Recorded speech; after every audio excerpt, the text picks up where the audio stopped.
नमस्कार दोस्तों। कन्नड़ में एक शब्द है नालेबा। अगर इसको हम ट्रांसलेट करें तो इसको बोला जाता है कम टुमारो। और इसी शब्द को फिल्म में मॉडिफाई करके बोला गया है ओ स्त्री कल आना। क्या कोई मेलवोलेंट स्पिरिट या फिर चुड़ैल लोगों के दरवाजों पे नॉक करके बोल रही थी, अगर वो पर्सन रिप्लाई करता और डोर को ओपन करता तो उसकी डेथ हो जाती 24 घंटे के अंदर। क्या सच में लोग रात में निकलने से डर रहे थे बैंगलोर की सड़कों पे? कितनी सच्चाई है इस कहानी में जो स्त्री फिल्म में दिखाई गई है, आइए जानते हैं।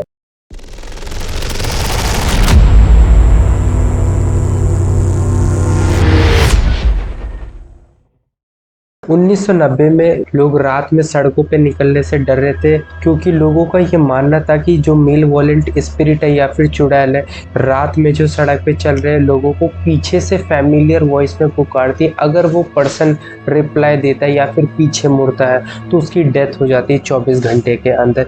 और काफ़ी लोगों का ये भी मानना था कि ये जो मेल वॉलेंट स्पिरिट है या फिर चुड़ैल है, ये लोगों के घरों के दरवाजों पे जाके नॉक करती है। अगर वो पर्सन दरवाजे को खोलता है तो उसकी भी डेथ हो जाती है 24 घंटों के अंदर। तो लोगों ने इस प्रॉब्लम से बचने के लिए अपने घर के बाहर दीवार पे लिखना स्टार्ट कर दिया नालेबा, मतलब कम टुमारो। और लोगों का ये मानना था कि जो चुड़ैल है ये आएगी, इस दीवार पे जो शब्द लिखा है नालेबा इसको पढ़ेगी, फिर कल आएगी और फिर दोबारा कल आएगी और ऐसे ही ये इसी लूप में फंस जाएगी। अगर घर के बाहर लिख दो ओ स्त्री कल आना तो मैडम पढ़ती है और सोचती है ओहो अच्छा ठीक है, आज आप लोग आराम कर लो, मैं आज नहीं आऊंगी, मैं कल शिकार करने आऊंगी।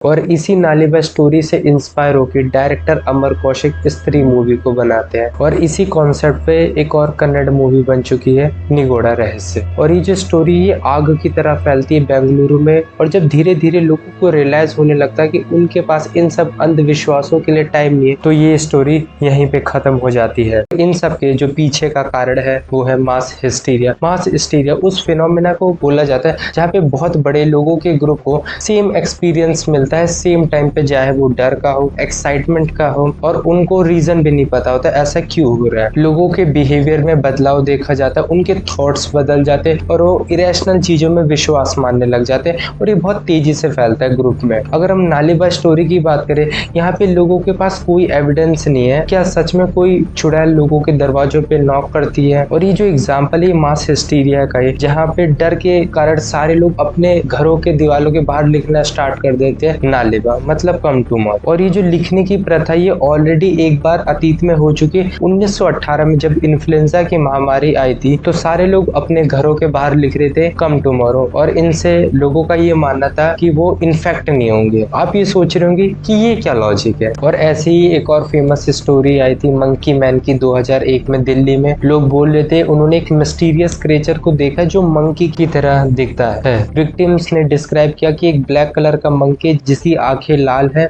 मेटल के क्लॉज है और वो लंबी दूर तक छलांग मारता है। और इस स्टोरी को सुनते ही सारे लोग डर गए, कुछ लोग छत से कूद गए, एक्सीडेंट्स हो गए क्योंकि उनको ऐसा लगा कि सामने मंकी मैन है। काफी सारी रिपोर्ट्स आई, मीडिया कवरेज मिली, लेकिन कोई फिजिकल एविडेंस नहीं मिला।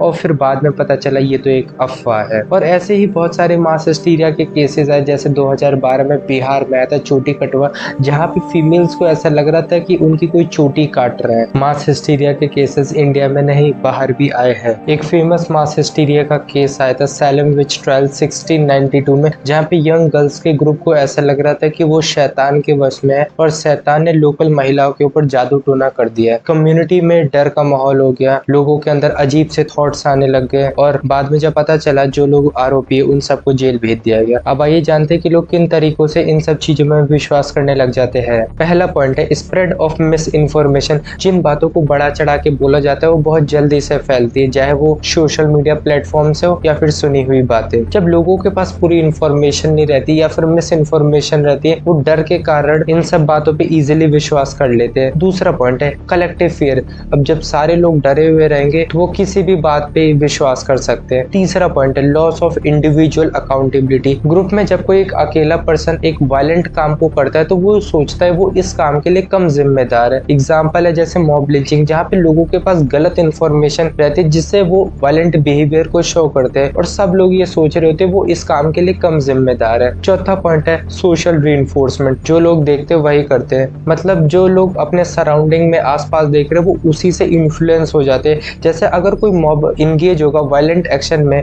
तो काफी हायर चांसेस है कि अदर लोग भी उसे ज्वाइन करेंगे। पांचवा पॉइंट है ब्रेकडाउन ऑफ सोशल नॉर्म्स। समाज में कुछ लॉज बनाए गए कंट्रोल और रेगुलेशन के लिए, उसको लोग तोड़ देते क्योंकि उनके पास मिस इन्फॉर्मेशन रहती है या फिर सराउंडिंग से इन्फ्लुएंस हो जाते कि उससे वो एक ऐसा काम कर लेते जो समाज के लिए डेंजरस है, इलीगल है और वायलेंट है। इसका एग्जाम्पल भी जैसे मॉब लिंचिंग। अगर ये वीडियो आपको इंटरेस्टिंग लगा तो चैनल को सब्सक्राइब और वीडियो को लाइक करें।